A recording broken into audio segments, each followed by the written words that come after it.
And to know more about the slow economic growth in China, right now we are connecting with President University International Relations Lecturer and China Studies expert, Mr. Haryanto Aryowiguno. Hello, good afternoon, Pak Haryanto. Halo, good afternoon, Pak Akhil.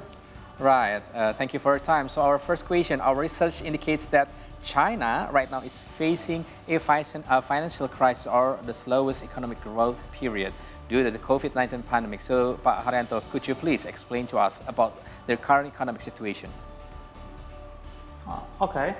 China's economy is indeed not optimistic after the epidemic. The data released by the Ministry of Finance of China in June this year show that the year-on-year growth rate of fiscal revenue in the first 5 months of this year has slowed down for the 12 consecutive months. And it has experienced negative growth for 2 successive months in natural terms. And the decline has expanded significantly.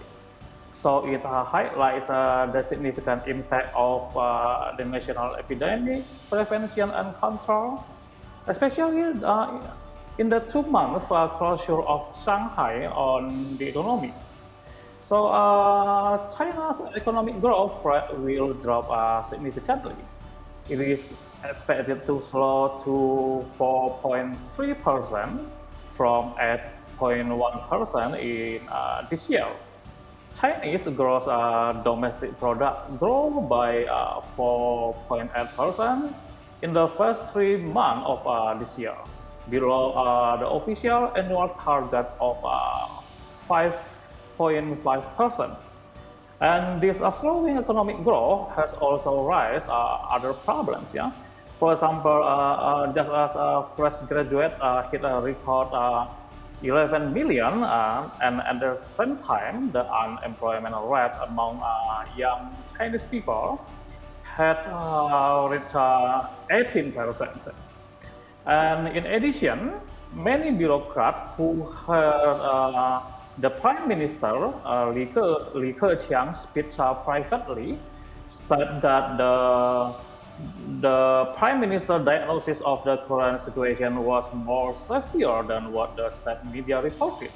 So according to a memo of Li Keqiang's speech, yeah, the heart of the conversation was avoiding negative growth and reversing sharply rising unemployment.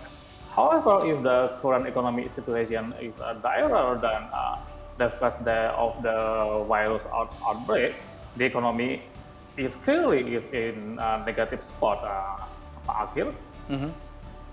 Right, so Pak Haryanto, our next question is, how does this Chinese economic situation additionally impacts to Southeast Asia or particularly to Indonesia? Okay, currently the new epidemic continue to spread globally, including in Southeast Asia and Indonesia, which significantly impacts the real economic and financial market of Southeast Asian countries affected by the epidemic. And many countries' stock market and foreign exchange markets fluctuated widely. The inflow of foreign direct investment will be significantly affected in the short term. Yeah? The Southeast Asian manufacturing industry will be mainly affected by the transmission of the industrial chain and related factors. The Southeast Asian countries most affected by the new epidemic are Vietnam and Thailand.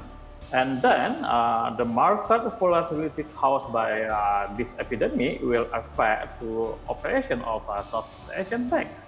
For Indonesia itself, yeah, the outbreak of the pandemic has dealt a heavy blow to the Indonesian economy. For example, in 2020, Indonesia real GDP contracted by 2.1%. The first recession in 20 years. Yeah? While restrictions are important to control the spread of the virus, yeah? the will inevitably impact manufacturing and services. In addition to the drop in external demand, supply chains and business activities have also been disrupted by the temporary closure of factories and stores. Yeah? However, as the number of confirmed cases has declined, yeah, recently the response rate of community activity restriction in most areas has dropped from high of 4 or 2 or 3 level, and production and business activities has gradually resumed. So therefore, we are optimistic about the economic growth and employment in 2022. And now, yeah, Indonesia GDP has returned to its pre-pandemic level.